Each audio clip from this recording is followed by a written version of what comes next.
Hello and welcome to StudyIQ, my dear friends. I am Prashant Mavani. Today I have got two special topics for you guys. The first one is about Industrial Revolution, Service Revolution, and the second one is about a drop in the sales of cars in our country and why it is important, and future of transportation. So let's crack on. But before that, I would like to thank all those students out there who have provided this feedback to me that you are learning so many things from these special topics that are provided to you on a regular basis in this PIB series. So thank you very much for your encouraging feedback.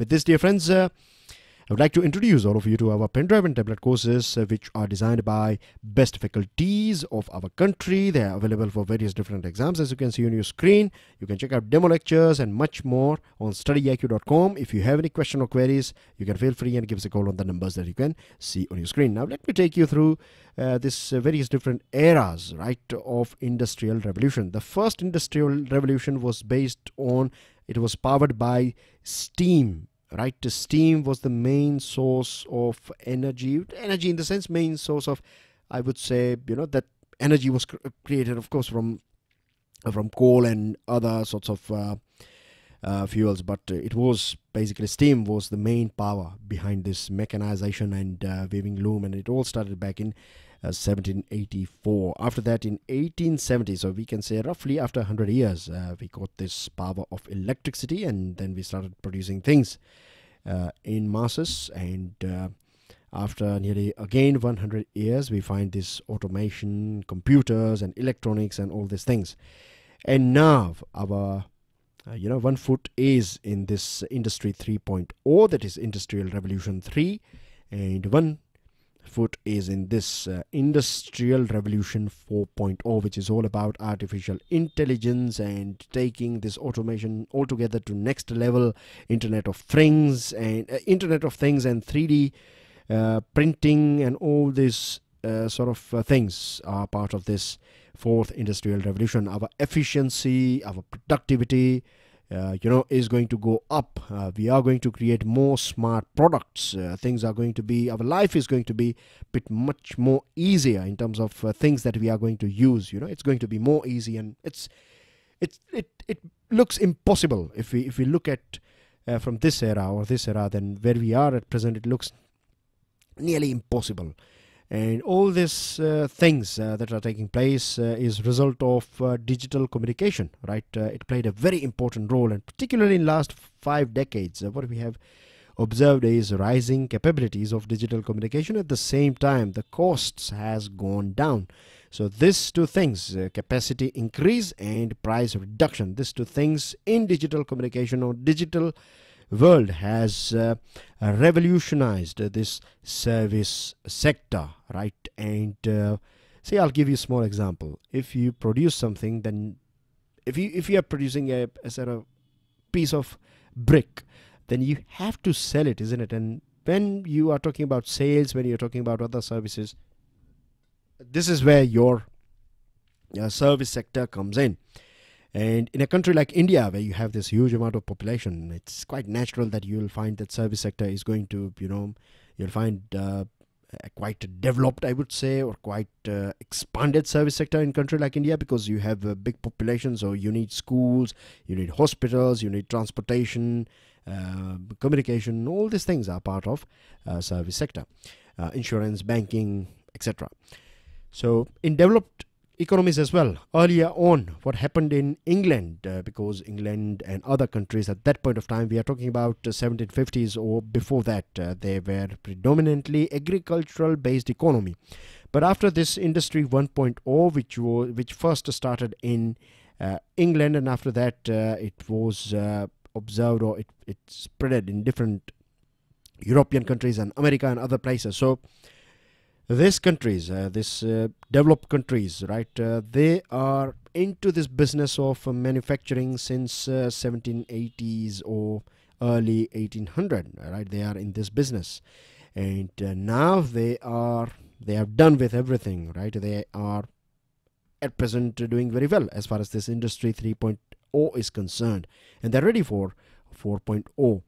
Now, if you observe developed economies and their GDP, what we find is that 70% of their GDP is coming from services and not from manufacturing. There was a time when a major share of this lion's share was contributed by manufacturing as far as their total GDP was concerned. But at present, things have changed. It is service sector.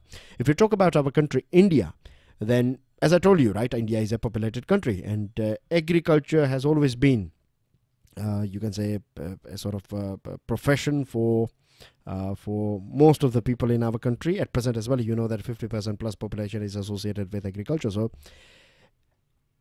a good thing about, or at present we can say that it's a good thing, because mostly what has happened from this example, you can understand that first you were engaged in primary sector, that is agriculture and other things, then you jump on to secondary sector, that is this factories and other things, and then you come to services. In our country, what has happened is that from agriculture we have directly jumped to service sector. Look at our IT services and other services. So service sector has played a very important role in our country at present as well. A huge amount of GDP is coming from service sector. The only shame is that few people are working in, or a very small chunk of population is working in service sector. I'm talking about proper formal service sector, but GDP contribution is quite high of service sector in our economy. So services also contribute to bulk of GDP in developing countries as well. India is a good example. Then we have other examples as well. And the way things have, have these positive changes that we have observed in this digital communication. It is reshaping existing industries, transforming labor markets, changing the way we relate to one another, and then you can add artificial intelligence on top of it, and you know that it's altogether, it's going to be a different thing. Now, young workers nowadays, what we find is that when they are leaving the farm or when they are leaving their villages for the cities, they are at present absorbed in urban areas in services jobs.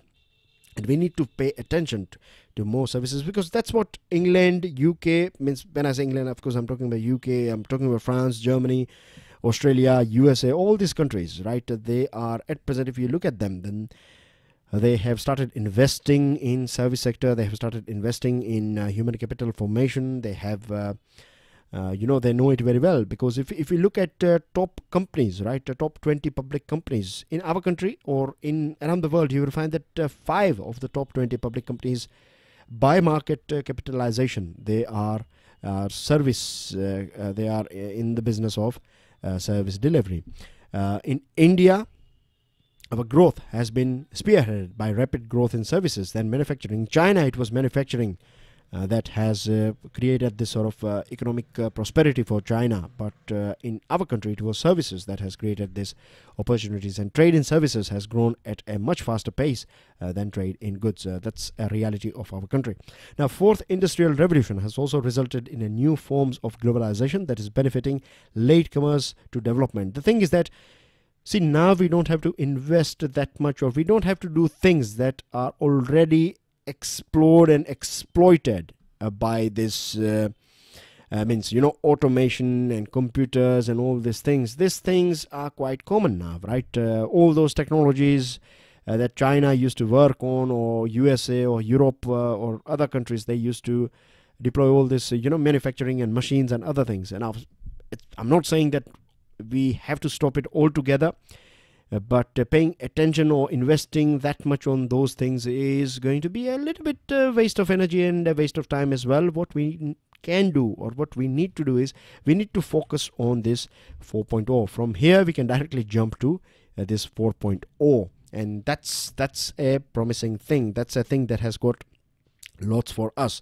Of course, there are these challenges as well. There are people out there who say that that in a country like India, we are going to lose so many jobs because of this new way of doing things and artificial intelligence and things like that. But no, that's a thing that we should not be worried about. The reason is that if we have, if we have this fear, then at the same time we have this opportunity as well. With every threat, there is an opportunity too. And here we have so many things that we can do. We have to pay attention. We have to focus on human capital.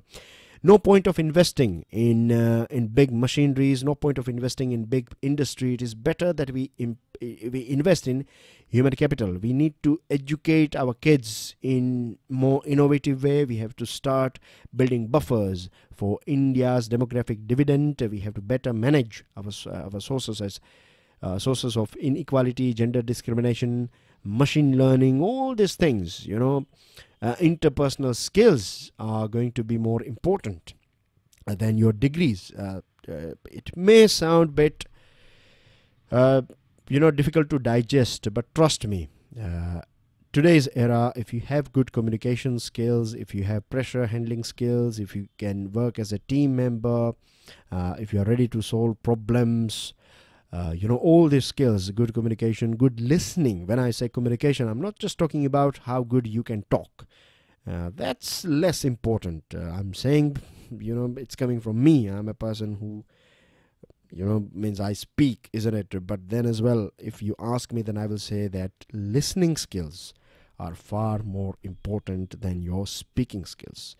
Means in future, if time will allow, then we'll talk about this listening skills as well, how we can improve our listening skills and things like that, which is absolutely important, because in schools we are trained for writing, we are trained for speaking, right? We are not trained. We are trained for reading. That has something to do with eyes and brain, but we are not trained to listening. That has, when we listen to things, then there are so many things associated, our emotions and so many things. So it's one of the most important things. So in this era of artificial intelligence, interpersonal skill is going to be one of the most important things, but we don't find this sort of things in our schools and colleges, right? This is interpersonal skills is not a subject of our curriculum even today. So this is something that we need to pay attention to, because in countries like UK and USA and other countries, investments in human capital have already surpassed investments in physical infrastructure. The fear of premature deindustrialization in India is well placed, and what we can do now is we can pay attention. We can pay, as we have already discussed, we need to create large number of jobs. And if you have followed my Sundays, the Hindu analysis available both in Hindi and English, then I have talked about the dairy sector in that one. If you have not, then I highly recommend you guys to go through that lecture. I got so many positive comments from many students that that lecture was outstanding. The topic was outstanding, and every topic is outstanding. The thing is that when we have this opportunity, when we know that things are going to be better for us, then at a very subtle level it feels a bit nice as well. So dairy sector is a place, and here is just one sector. Then we talk about tourism, right? India is such a big country. We have talked about this thing as well. Remember, when we were talking about Singapore at that point of time, we did a comparative analysis of India and Singapore, and we know that there are so many people, millions and millions of people, they visit Singapore. And if you compare the figures, then you find that very few people visit India. India is a vast, diverse country, but then as well, we don't have that many people visiting us because we have not paid that much attention to tourism sector. So tourism sector, artificial intelligence is something that can help you everywhere. We can take it as to a altogether new level.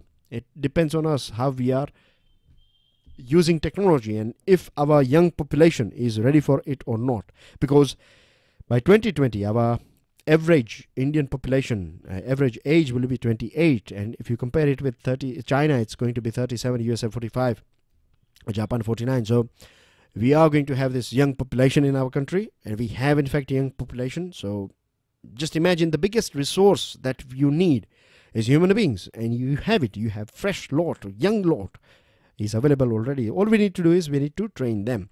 So this is an area where we need to focus. We have to prepare ourselves for this big jump from 3, or I would say 2.0, or we are in very beginning of 3.0. We need to prepare ourselves for 4.0, and if we don't, then we are going to just like this current era, we will be relying on innovations that are taking place in USA and Japan and other countries. And again, we are going to be followers. So this is a golden opportunity for us to become a global leader. Moving on to some news items, and then we will talk about last topic, or the second special topic of the day, that is drop down in sales of car.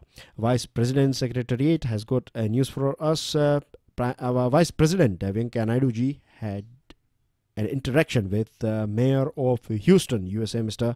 Sylvester Turner, and he talked about smart cities. He talked about Amrut Mission. He talked about housing for all and how it is, changing. It is changing the way things are going on in our country. This Mr. Turner was accompanied by city planners, urban development officers, and members of Indo-American Business Chamber were also present in Mumbai, where this meeting took place. Vice President said that government is taking all these flagship initiatives so that the people who are migrating, and this is something that is happening as we are speaking. Migration is something that is, of course, it brings big opportunities, but at the same time it brings big challenges as well for the people. And 70% of urban population are residing in India. 70% of urban population is residing in 500 cities and towns. So it's big, and we need to provide these facilities. And we can also compare these things with the things that Vice President has said. We will talk and try to relate these things with the last topic of the day. With this, our Prime Minister has got a note for us before leaving for this country called Maldives. Prime Minister said that he is delighted to visit Malé, that is capital of Republic of Maldives. He has also used these words called close and friendly neighbor to attend the historic inauguration ceremony of President-elect H.E. Ibrahim Mohammed Solih. Now let me give you some background information about or some you can say important things associated with this country called Maldives. First of all, you can see that the map of South Asia is there on your screen. So we have South Asian countries, and these countries are part of this group called SAARC as well, that stands for South Asian Association of Regional Cooperation. So you have 8 countries: Afghanistan, Pakistan, India, Nepal, Bhutan, Bangladesh, Sri Lanka, and the 8th and the last one is Maldives. Now Maldives, as you can see, is an island nation, archipelago, and it's in, I don't have to say, but then as well for students who have just started preparing, right, the Indian Ocean. That's where you find this country, Maldives. Our neighborhood first, right? The neighborhood first is one of the most important pillar of our foreign policy, right? Foreign policy of our country. And then SAARC is again a very important group for us, but it's not performing that well because of this, you can say, arch rivalry that's going on between Pakistan and India. We are not going to go through that thing, but here our main focus is, centerpiece is Maldives. Now Maldives has got a new president. The earlier government of Mr. Yamin was anti-India, I would say, or relationship between India and Maldives were at its worst when Yamin was the president, because this is the only country.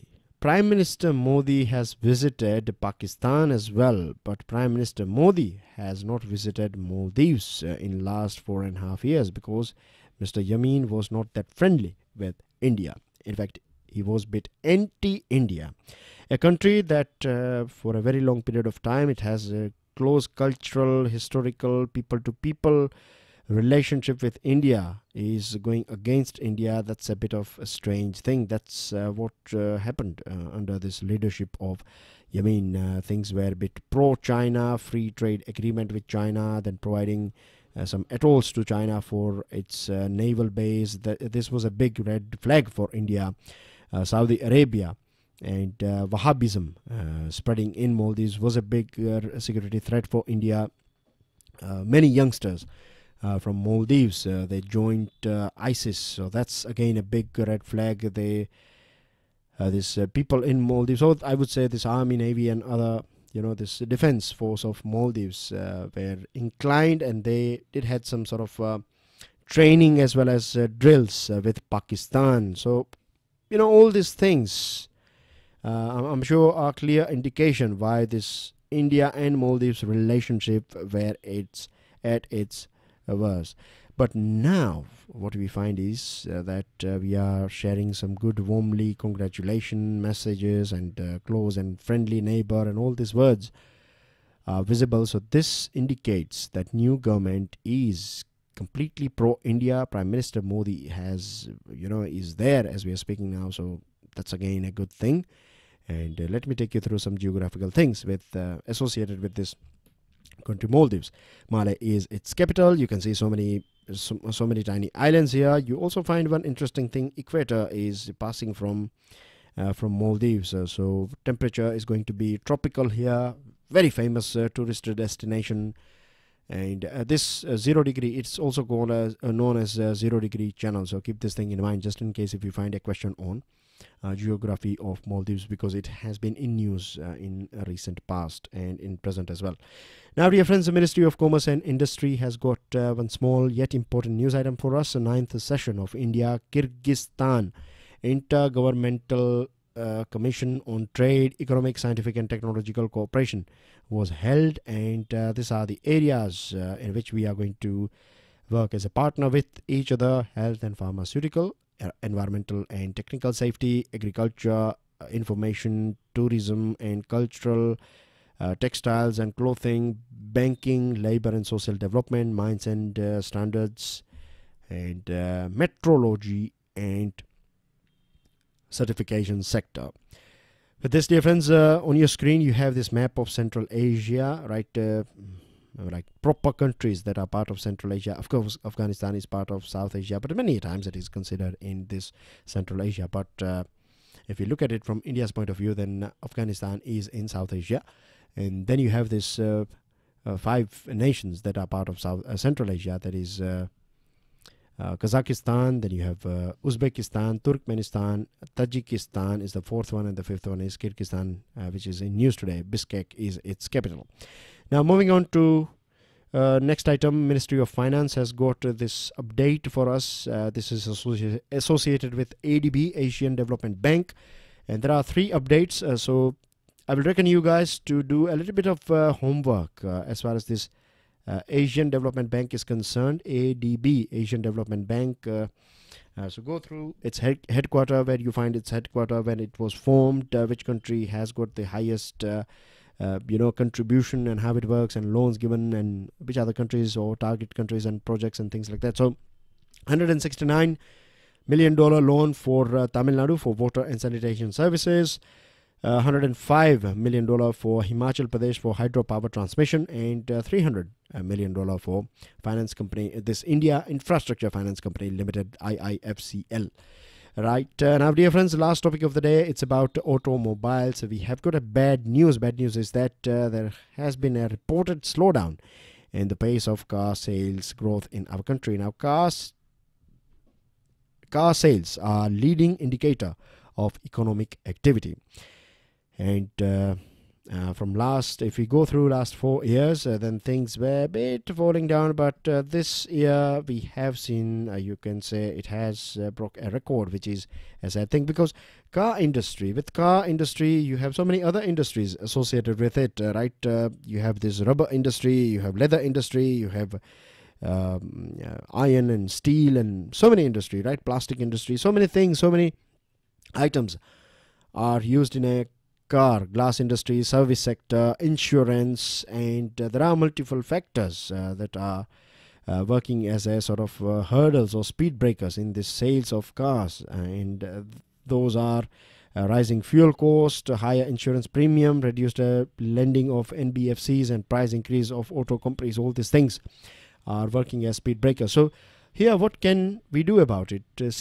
There are a few things that we can do, but as far as government is concerned, as far as our city area is concerned, what we need to do is we can take it as an opportunity. If car sales are down, what we can do is we can pump in more investment for public sector. We can make it a bit more efficient, we can make it a bit more friendly, and this is the right time. When car sales are down, people will be looking for traveling, using as much as possible, using motorcycles, or maybe using their automobiles. When I say auto, I mean to say like public automobiles, like these buses and trains and taxis and other things. So this is a good opportunity, and we know migration is taking place. We know that people are leaving their agriculture and they are leaving their village area, and now they are heading towards the city area. So our cities are getting overcrowded as well, and one of the main reasons why our cities are not that good in quality is because of this too much crowd. We know this thing for, we all have observed this thing that people, like in cities as well, you find just one or two people, right, in a car. So that's not fair. They are using a bit more space than that is required. So if we have good facility, if we have good transportation facility, if they have that, see, the thing that we have missed in our transport, public transport, is luxury, right? That's the thing. Why people buy a car? They buy it. They know that it's going to be expensive, but they are buying it because they know that they will get that comfort, they will get that privacy, they will get a seat at least, right? So if all these things are provided in buses, if we have extra buses, if we have extra metro rail system and other things, then we can do it. Now all these things are quite common, isn't it? We have talked about business. It's very logical that if we add more buses, then we will have more empty seats where people can easily find a seat, right? More options if we have more rail lines. But we know that it's going to take away a huge amount of our capital as well, and it will take time. Like metro project will take 5 years maybe, or maybe 10 years. It depends how speedy your state government or your local government is. So it all depends. So all these things are going to take huge amount of time. But I have a sort of food for thought for you guys, an idea that I would like to share with you guys. You might have observed this sort of electronic scooties or scooters, right? We have this Hoover scooters where you have these two wheels. Many times we see it in film shooting. They use this thing, and many actors, they use it from traveling from one place to another. I'm sure you have seen making of films. So they use this Hoovers or scooters, electronic Hoovers, mobility Hoovers, mobility scooters that are used. And if we have this electronic, small, tiny, nowadays they are also working on this small skateboard sort of thing where you have this 4 wheels. You have a sort of plate, right? A big board where you can stand, and it will take you wherever you want. So all you need is a proper footpath. If you have good footpath, safe footpath, and if say for example, rather than building these metros, right, or this expensive metro, we can also think about creatively, isn't it? We can have this sort of cheap as well as various electric points where people can charge their this mobility scooters, and they are totally on electricity. You can harness solar energy, wind energy, and other renewable sources. And so these are the things that we need to be smart in our thinking. Just following things that are already done by cities like London and New York. They are using metro for a very long period of time now, and what we are trying to do is we are trying to copy paste that thing, and that's not going to work. We need something better. We need to think ahead. We need to plan ahead. So we can use this underground system for water storage, and we can use this whatever land we have. We can improve our footpath. And just imagine why we are not using, or why people are that bit skeptical using buses and things, because they know that they have to from their house, they have to go to this bus stop or train station, so they have to travel somewhere. If they have this sort of scooties, they can easily travel there. They can pick it up, they can hold it, and then they can alight from the train or bus, and then they can again use this, deploy their scooters, and then they can reach their offices. So it's very easy. Think about it. If you have some suggestions, then please feel free and share it in the comment section, and make sure you share this lecture with other students. I will share the PDF of this lecture on my FB page and Twitter handle. Thank you very much for listening. God bless you all. Jai Hind.